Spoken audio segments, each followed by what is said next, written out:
Number one, conscience. Conscience. This is a personal authority. This is a personal restraint. This is a personal force. And in Romans chapter 2, we're looking at chapter 3, so we back up the previous chapter. Some very interesting words. Verse 11 says there's no partiality with God. Subject is judgment here. Subject is divine judgment. God judges impartially. Somebody might say, well, wait a minute. If God is going to judge sinners, how can He judge them equally when some have the written law of God and they have violated it? Some don't even know about God, don't even know about Scripture, don't know anything about His written law. How can He judge them without partiality? If all of humans are sinful and all of humans are to be judged by God as sinful, how can He be impartial? Here's His answer. For all who have sinned without the law, meaning the written law, without having the Scripture itself, will perish without the law. They'll be judged and condemned even though they never had the written law. All who have sinned having the law will be judged by the law. How can that be? Listen. For when nations who do not have the written law do instinctively the things of the law, these not having the written law are a law to themselves. They show the law written in their hearts. That is a very important statement. Every human being has a sixth sense. I know you've heard that. That's some kind of clairvoyant notion in our culture. But I would like to offer a legitimate sixth sense that can match the other five. And it's not some kind of transcendental insight so that you can hear dead people talk. Okay, when I talk about a sixth sense, I'm talking about one that is stated here in this passage. Every human being has the law of God written in the heart. Every human being comes into this world knowing the difference between right and wrong.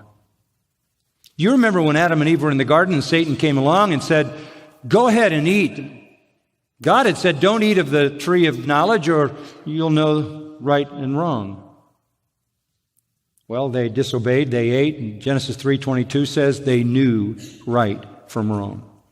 Just as surely as Adam and Eve passed on their sinfulness to every generation, they also passed on the innate law of God. Just as they gave the 5 normal senses to their children and subsequently to all human beings, they also passed on the knowledge of right and wrong. This is embedded in what it means to be human. Everyone knows right from wrong. Divine morality is revealed in the heart. Some people, the Jews namely, and others who have Scripture, but here it's making reference to the Jews to whom the Old Testament Scriptures were given, they have the law of God written. But what about those who don't? They have the law of God in their hearts to the degree that they know right from wrong. This is sufficient enough for God to make a judgment. In fact, back in Romans 1, verse 20, it says, it's so sufficient that when they are judged for their immorality and judged for their lawlessness, they're without excuse. They have no excuse. I'm sure that plays out in the simple reality in life that how many people know the penal code?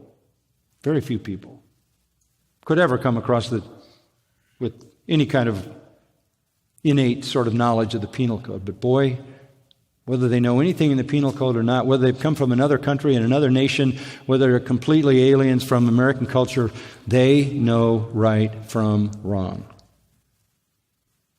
The law is written instinctively. That's the word here. The law is written in their hearts. Instinctively, they do the things written in the law. That's the universal reality. Animals have no law. Animals have no morality. They have no self-consciousness, so they feel no guilt. They do what animals are supposed to do. People have a sixth sense, the ability to know right from wrong. Ethical sense is part of being human, the law in the heart. And then there is a mechanism that God has put into every human being that responds to how they react to that law, and that's also in verse 15. The conscience bearing witness, and their thoughts alternately accusing or else excusing them. So how does this work? Everybody has the law of God written in the heart. That is a knowledge of right and wrong. That's part of being human. You know what is right. You know what is wrong. That's given by God. You have a mechanism. The mechanism is called conscience. Conscience is a device that God has given to every human being to react to that law. When you violate that law in the heart, you get accused by your conscience.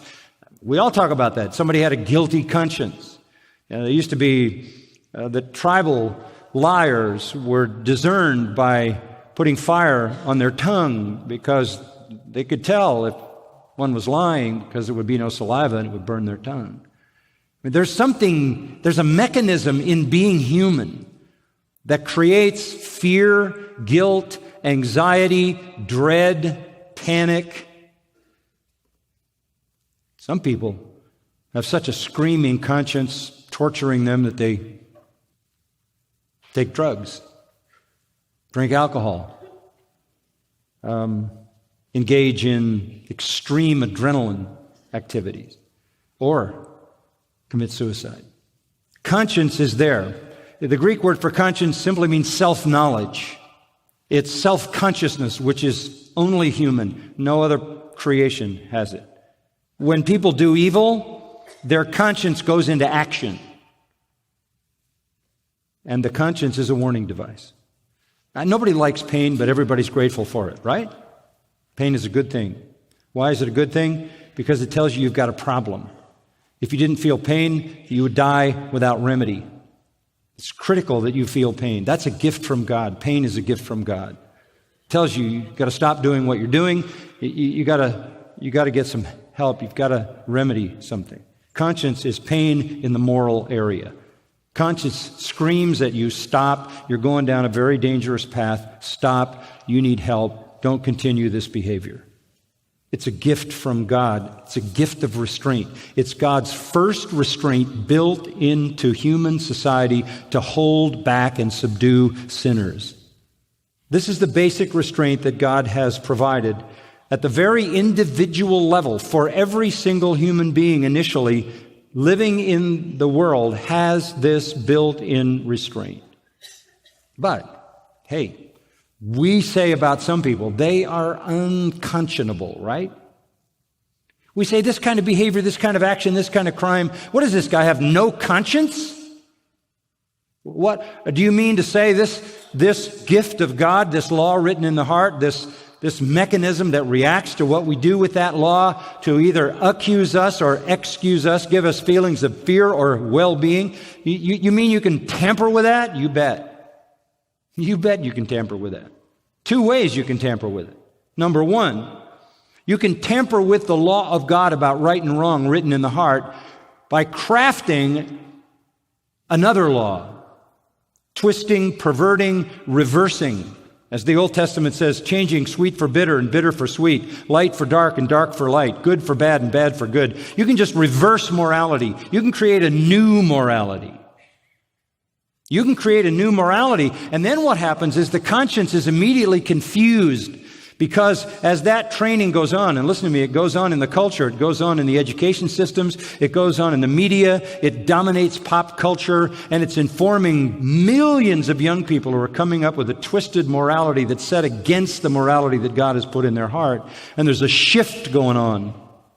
And what happens is the conscience is only a mechanism that responds to your belief system. And when your belief system is perverted, your conscience is totally confused. Then people do things that we say are unconscionable. Because conscience doesn't know when to convict and when to affirm. Another thing you can do too is you can make the work of the conscience illegitimate. You can say you shouldn't feel guilty, you shouldn't feel fearful. You're who you are. You need to be proud about who you are. This is you. This is how you live. You do your own thing. Nobody can tell you what to do. You shouldn't feel guilt. Guilt is wrong. There are books, psychological books, lots of them that say guilt is bad. Guilt is bad. Certain sins are now good. And if you speak against those sins, you're bad. Everything gets reversed. And then we play games with a confused conscience by delegitimizing guilt, which delegitimizes fear and anxiety, which is the first level of restraint. Goes on all the time. So there is going to be, on the part of sinners, individually and collectively, a massive effort to change the law of God written in the heart, that every person knows. Twist it, pervert it, reverse it, make bad things good and good things bad, and then a massive effort to delegitimize guilt, fear, and anxiety on the basis that you're who you are, you have a right to be who you are, think what you want, do what you want, don't let anybody tell you different. Now essentially, you've just turned loose a sinner without personal restraint. Destroy the moral law of God, built into the soul of every individual. See the conscience as illegitimate, and you've killed the first restraint.